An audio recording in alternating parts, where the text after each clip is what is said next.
हिंदी संसार में आपका हार्दिक स्वागत एवं अभिनंदन। शुरुआत करते हैं हिंदी भाषा से। भाषा शब्द की उत्पत्ति संस्कृत की किस धातु से हुई है? भास धातु से। भारत की प्रथम देश भाषा है संस्कृत। प्रथम प्राकृत भाषा है पाली। हिंदी की मूल उत्पत्ति किस से हुई है? वैदिक संस्कृत से। हिंदी भाषा का जन्म हुआ अपभ्रंश से। हिंदी शब्द किसका दिया हुआ है? ईरानियों का। पूर्वी हिंदी किस अपभ्रंश से निकली है? अर्धमागधी अपभ्रंश से।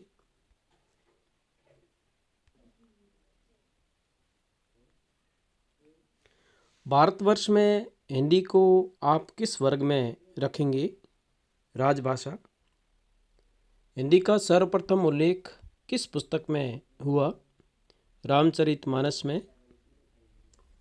भाषा के लिए हिंदवी शब्द का सबसे पहले प्रयोग किसने किया था? अमीर खुसरो ने। हिंदी साहित्य सम्मेलन प्रयाग की स्थापना कब हुई? 1910 ईस्वी में।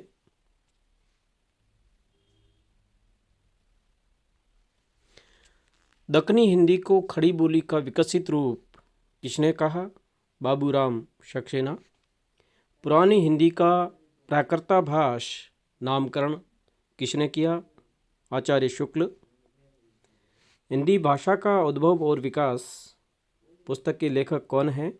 हिंदी भाषा का उद्भव और विकास पुस्तक उदय नारायण तिवारी। हिंदी भाषा और साहित्य पुस्तक के लेखक श्याम सुंदर दास।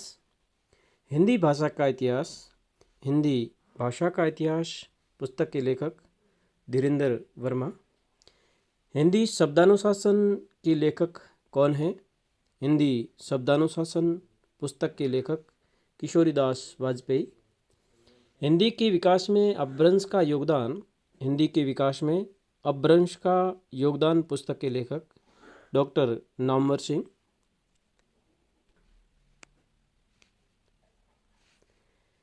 हिंदी के उद्भव का सही अनुक्रम पाली, प्राकृत, अपभ्रंश, हिंदी। पाली, प्राकृत, अपभ्रंश, हिंदी। मध्य भारतीय आर्य भाषा का अंतिम रूप क्या है? अपभ्रंश। भाषा के अर्थ में अपभ्रंश का सर्वप्रथम प्रयोग कहाँ मिलता है? 6ठी शताब्दी में। भाषा के अर्थ में अपभ्रंश का सर्वप्रथम प्रयोग कहाँ मिलता है? 6ठी शताब्दी में।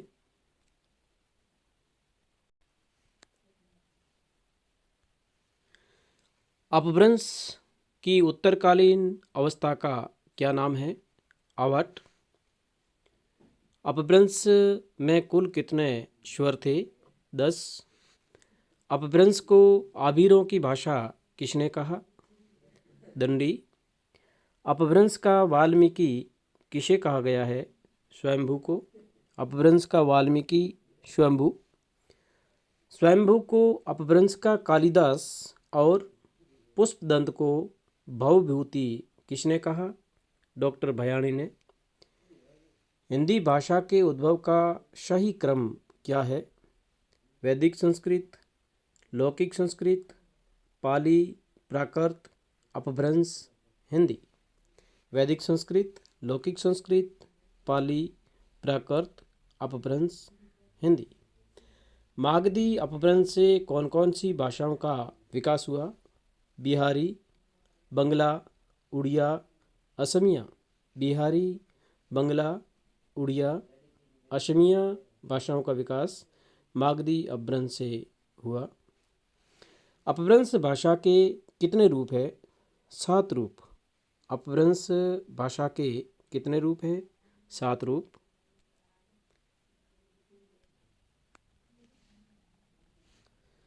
अर्धमागधी अपभ्रंश से कौन सी भाषाओं का विकास हुआ? अर्धमागधी अपभ्रंश से कौन सी भाषाओं का विकास हुआ? पूर्वी हिंदी भाषा का विकास अर्धमागधी अपभ्रंश से हुआ। पूर्वी हिंदी में अवधी, बघेली, छत्तीसगढ़ी उपभाषाएं या बोलियां आती है। खस अपभ्रंश से कौन सी भाषा का विकास हुआ? पहाड़ी हिंदी का। खस अपभ्रंश से पहाड़ी हिंदी का विकास हुआ। पहाड़ी हिंदी में मंडियाली, गढ़वाली और कुमाऊनी बोलियां आती है।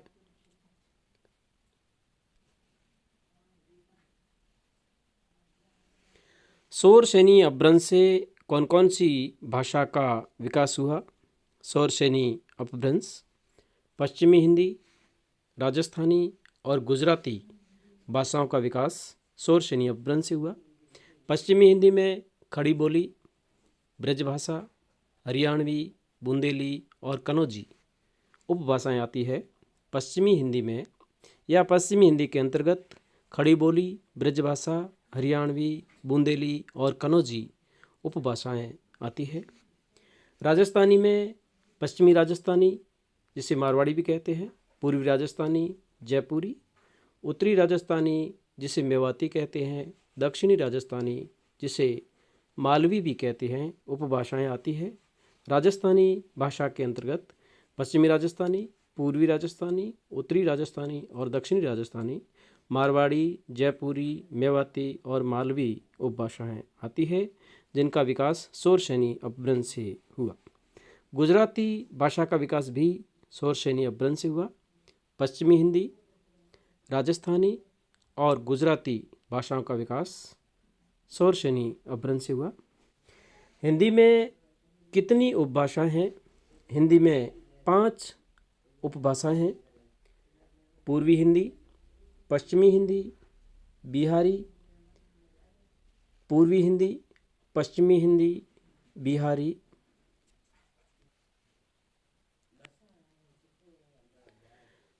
पूर्वी हिंदी, पश्चिमी हिंदी, बिहारी, राजस्थानी और पहाड़ी। ये हिंदी में 5 उपभाषाएं हैं। इस 5 उपभाषाओं की अलग अलग बोलियां हैं। पूर्वी हिंदी में अवधी, बघेली और छत्तीसगढ़ी बोलियां आती है। पश्चिमी हिंदी में खड़ी बोली, जिसे कोरबी भी कहते हैं, ब्रजभाषा, बागरू, बुंदेली, कन्नौजी बोलियां आती है। पश्चिमी हिंदी में खड़ी बोली, ब्रज, बांगरू, बुंदेली और कन्नौजी बोलियां आती है। बिहारी में मगही, मैथिली और भोजपुरी बोलियां आती है। राजस्थानी में मेवाड़ी, मारवाड़ी, मेवाती और हाड़ौती बोलियां आती है। पहाड़ी में गढ़वाली, कुमाऊनी और मंडियाली बोलियां आती है। इस प्रकार हिंदी में 5 उपभाषाएं हैं। पूर्वी हिंदी, पश्चिमी हिंदी, बिहारी, राजस्थानी और पहाड़ी। इंदौर, उज्जैन और देवास में कौन सी बोली बोली जाती है? मेवाती। इंदौर, उज्जैन और देवास में कौन सी बोली बोली जाती है? मेवाती।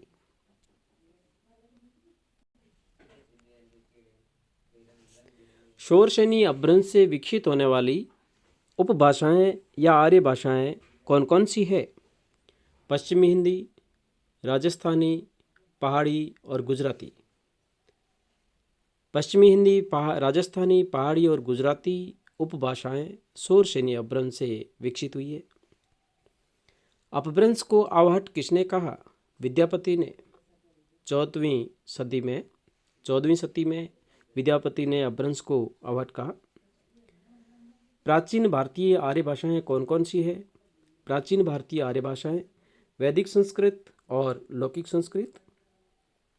वैदिक संस्कृत का काल है 1500 ईस्वी पूर्व से 800 ईस्वी पूर्व और लौकिक संस्कृत का काल 800 ईस्वी पूर्व से 500 ईस्वी पूर्व। मध्यकालीन आर्य भाषाएं कौन कौन सी है? मध्यकालीन आर्य भाषाएं प्रथम प्राकृत या पाली भाषा, कार्यकाल 500 ईस्वी पूर्व से 1 ईस्वी तक। द्वितीय प्राकृत या प्राकृत भाषा, कार्यकाल 1 ईस्वी से 500 ईस्वी तक। तृतीय प्राकृत या अपभ्रंश, कार्यकाल इसका जो काल है वो है 500 ईस्वी से 1000 ईस्वी। मध्यकालीन आर्य भाषाएं प्रथम प्राकृत या पाली, 500 ईस्वी पूर्व से 1 ईस्वी तक काल। द्वितीय प्राकृत या प्राकृत भाषा 1 ईस्वी से 500 ईस्वी तक। तृतीय प्राकृत या अपभ्रंश भाषा 500 ईस्वी से 1000 ईस्वी तक। इस प्रकार प्राचीन भारतीय आर्य भाषाएं वैदिक संस्कृत और लौकिक संस्कृत, मध्यकालीन आर्य भाषाएं पाली, प्राकृत और अपभ्रंश, इनका अलग अलग काल है। लखनऊ बाराबंकी किस बोली के क्षेत्र में आते हैं? अवधी। लखनऊ बाराबंकी किस बोली के क्षेत्र में आते हैं? अवधी।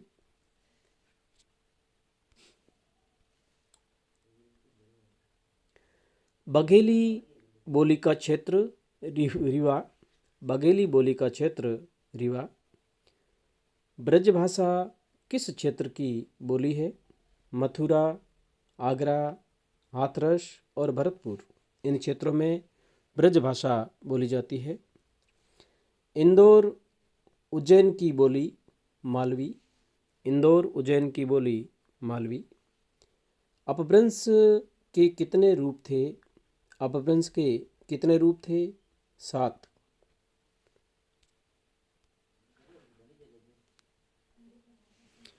पूर्व से पश्चिमी की ओर जाते हुए भाषाओं का सही क्रम क्या है? पूर्व से पश्चिम की ओर जाते हुए भाषाओं का सही क्रम मैथिली, अवधी, ब्रज, हरियाणवी। मैथिली, अवधी, ब्रज, हरियाणवी। पश्चिम से पूर्व की ओर जाते समय भाषाओं का सही क्रम क्या है? पश्चिम से पूर्व की ओर जाते हुए भाषाओं का सही क्रम पंजाबी, कोरवी, अवधी, भोजपुरी। पंजाबी, कोरवी, अवधी, भोजपुरी। पश्चिम से पूर्व की ओर जाते हुए भाषाओं का सही क्रम पंजाबी, कोरवी, अवधी, भोजपुरी। अपभ्रंश के 7 रूप कौन कौन से हैं? मागधी अपभ्रंश, अर्धमागधी अपभ्रंश, महाराष्ट्रीय अपभ्रंश, खस अपभ्रंश, ब्राचड अपभ्रंश, पैसाची अपभ्रंश, शोरसेनी अपभ्रंश। मागधी अपभ्रंश से किन भाषाओं का विकास हुआ? मागधी अपभ्रंश से बिहारी हिंदी, जिसमें मगही, मैथिली, भोजपुरी, बांग्ला और असमिया भाषाओं का विकास मागधी अपभ्रंश से हुआ। बिहारी हिंदी, बांग्ला और असमिया भाषाओं का विकास मागधी अपभ्रंश से हुआ। अर्धमागधी अपभ्रंश से कौन कौन सी भाषाओं का विकास हुआ? अर्धमागधी अपभ्रंश से कौन कौन सी भाषाओं का विकास हुआ? पूर्वी हिंदी, इसमें अवधी, बघेली, छत्तीसगढ़ी भाषाओं का विकास अर्धमागधी अपभ्रंश से हुआ।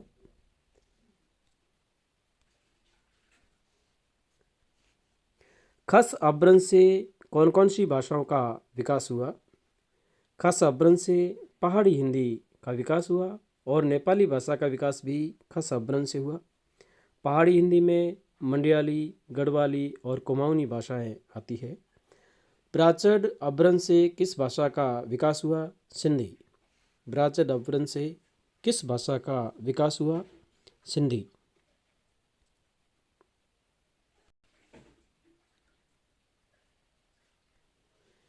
पैसाची अपभ्रंश से किन भाषाओं का विकास हुआ? पैसाची अपभ्रंश से किन भाषाओं का विकास हुआ? पंजाबी और लहंदा भाषाओं का विकास पैसाची अपभ्रंश से हुआ। खड़ी बोली के समर्थन में किसने आंदोलन चलाया? अयोध्या प्रसाद खत्री। वर्तमान में खड़ी बोली में कितनी शैलियाँ प्रचलन में हैं? वर्तमान में खड़ी बोली में कितनी शैलियाँ प्रचलन में हैं? 3 शैलियाँ, हिंदुस्तानी, आर्य भाषा और उर्दू।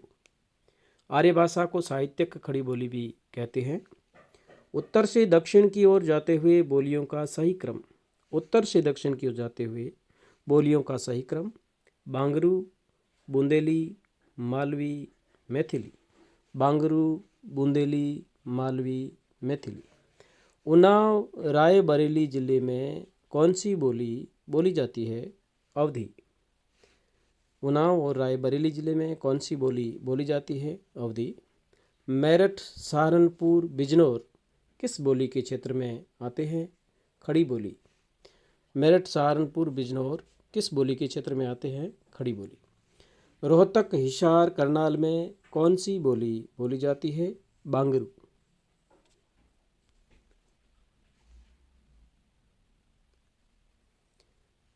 रीवा दमोह बालाघाट में किस बोली का क्षेत्र है? बघेली। किस बोली को या किस बोली की प्रधान प्रवृत्ति ओकारांत शब्द है? ब्रजभाषा। धन्यवाद। हिंदी भाषा और हिंदी साहित्य से संबंधित लगभग 20,000 प्रश्नोत्तर आपको हिंदी साहित्य वस्तुनिष्ठ में, हिंदी साहित्य वस्तुनिष्ठ नाम से यूट्यूब पर चैनल है, उसका परिष्कृत रूप ही हिंदी संसार है जो आज शुरू हुआ है। इससे पहले हिंदी साहित्य वस्तुनिष्ठ में लगभग 20,000 प्रश्नोत्तर अपलोड हो चुके हैं। आप हिंदी साहित्य वस्तुनिष्ठ सर्च करें और उसमें हिंदी साहित्य से संबंधित समस्त प्रश्नोत्तर ऑथेंटिक पुस्तकों से लिए गए हैं। सीक्वेंस में एक ही जगह आपको उपलब्ध हो जाएंगे और आप अपने उज्जवल भविष्य के लिए उसको अवश्य पढ़ें और अपना उत्तरोत्तर हिंदी साहित्य में उज्जवल भविष्य बनाएं।